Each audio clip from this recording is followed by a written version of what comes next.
So kung gusto ninyo mag-tour dito sa Virgin Island, so magbabayad kayo ng tourism, eco. So anim kami, apat na senior. So yung dalawa lang ang binabayaran namin, yung 200 pesos, ako tsaka yung kapatid ko.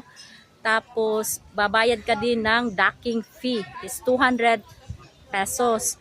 Tapos yung boat na papatawid papuntang Virgin Island, 1,200, anim kami. So meron silang discount, free lang talaga yung senior. Tapos pagpasok ninyo dito sa Virgin Island, 350 pesos yung babayaran ninyo for entrance fee. Free na yung ano nila, mga cottage.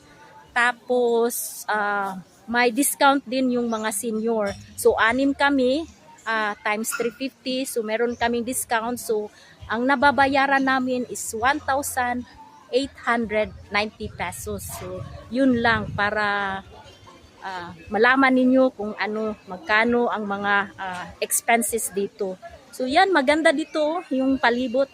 So yan, good for 4 hours kami dito sa Virgin Island. Tapos aantay na lang kami ng mga 10 o'clock in the morning kami nandito. So mga 2 o'clock, so aalis na kami dito. So babalik na yung bangka na sinasakyan namin. Enjoying my journey.